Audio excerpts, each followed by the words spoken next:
I find it fascinating and refreshing that Hagar's Annunciation story was part of both last week and this week's reading, as was Mary's.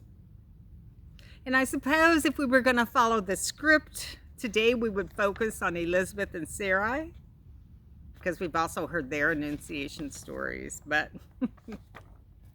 I struggle to follow the script. I am much better doing things out of order. So I want to spend some time with Ishmael and Hagar, because including their stories as Advent readings took some ferocious courage on a couple of different levels.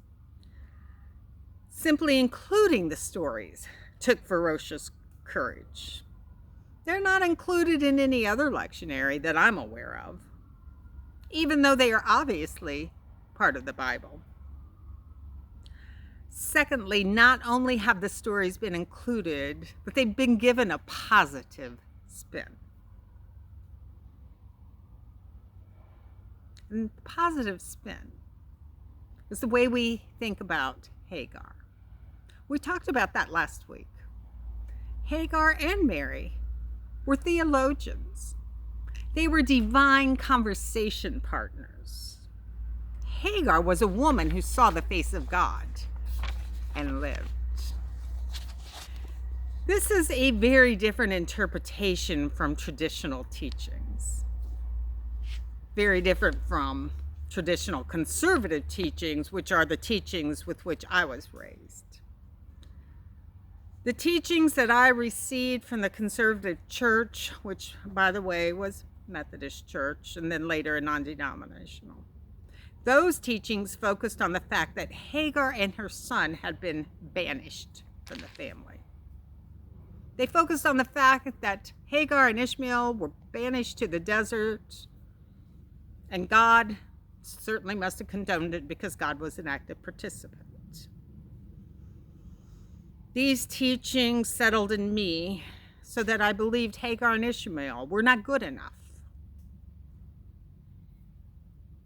So they had to be sent away.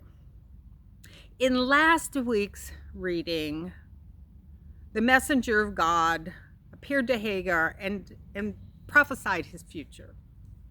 The messenger of God told Hagar that Ishmael would grow up to be a wild ass of a man. Remember that? When that part of the story was read during in-person worship, there was a collective, audible gasp. We shared a visceral response. Who would want to hear that kind of thing about their baby? Who writes this stuff? Or maybe a better question is, who translates and who interprets these things? In traditional conservative interpretations, not only is Ishmael a wild ass of a man, he's also the founder of the Muslim religion. A faith tradition which sadly in our shared culture is often deemed to be less than. There is a lot of stigma, a lot of rumors, and a lot of confusions about the Muslim faith tradition, which is why it takes some rule-breaking kindness and ferocious courage to push back against those narratives. The truth is, Ishmael was Abraham's firstborn son, which means he was the eldest child.